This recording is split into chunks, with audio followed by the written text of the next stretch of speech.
আজকের এই প্রোগ্রাম কিন্তু আমাদের হওয়ার কথা ছিল একসঙ্গে, নাকি? একসঙ্গে ৯ নম্বর ওয়ার্ডের একটা প্রোগ্রাম দোয়ার মাহফিল হওয়ার কথা ছিল। সেটা হচ্ছে মাদ্রাসা মাঠে, ভবানীপুর মাদ্রাসা মাঠে, নাকি? ভবানীপুরের মানুষ আপনারা জেনেছেন। আমাদেরকে না জানায়, আমাদেরকে না বলে আমার যে প্রার্থী সেও আমাদেরকে বলেনি।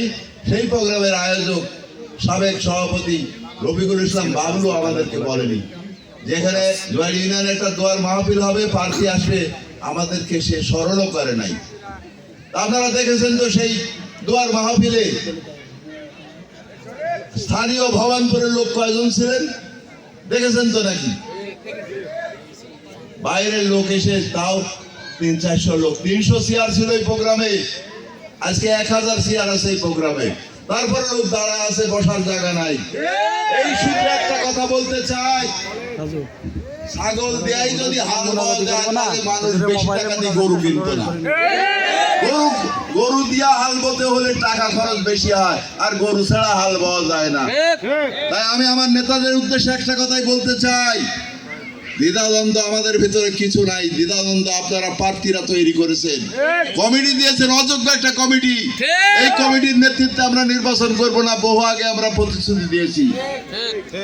তাই অনুরোধের সুরে আবারও বলতে চাই, জনগণ আমাদের সাথে আছে। হাইব্রিড কোন নেতাকে নির্বাচনের দায়িত্ব দিয়া নির্বাচন করে পার হতে পারবেন না।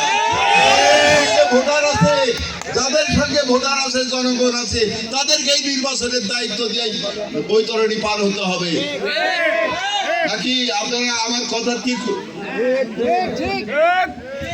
তাই বলতে চাই যে আসুন আমরা সবাই মিলে একসঙ্গে থেকে সকল দ্বিধা দ্বন্দ্ব ভেদাভেদ ভুলে গিয়ে আগামী দিনে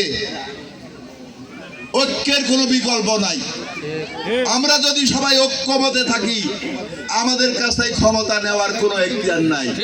আমাদেরকে যদি বিভাজন করা হয়, বিভক্ত করা হয়, ক্ষমতায় যাবেন কিনা এটা আমরা বলতে পারবো। তাই অনুরোধের সুরে বলতে চাই, আসুন হাতে হাত মিলিয়ে, কাঁধে কাঁধ মিলিয়ে একসঙ্গে নির্বাচন পরিচালনা করেন। নির্বাচনে জনগণ ভোট দেবে, বিএনপির লোক ভোট দেওয়ার জন্য। কিন্তু বিএনপি নেতা না থাকলে কর্মী থাকে না, কর্মী না থাকলে ভোটারও থাকবে না। ভোট চাওয়ার মানুষ থাকতে হবে, বাড়ি বাড়ি গিয়ে ভোট চাতে হবে, তবেই জনগণ ভোট দিবে। তাই আমি পরিশেষে আমাদের সবার যে গণতন্ত্রের মা, আগামী দিনে তারই জ্যেষ্ঠ পুত্র তারেক রহমান, আমি তার জন্য দোয়া চাবো, বেগম খালেদার জন্য দোয়া চাবো, শহীদ রাষ্ট্রপতি জিয়াউর রহমানের জন্য দোয়া চাবো। আমার ইতিপূর্বে অনেক বক্তাই আমার থানায় যেসব নেতা মারা গেছে তাদের কথা উচ্চারণ করেছেন, কিন্তু আমার ভবানপুরে আরো 3টা লোক মারা গেছে আমার রাজনৈতিক জীবনে। একটা হচ্ছে আবুল কাশেম পাটোয়ারি, ফেলা দাদা, আবু চাচা রিসেন্ট মারা গেছে। আমার নামটা অবশ্য উচ্চারণ করেছে আলী আকবর মিন্টু।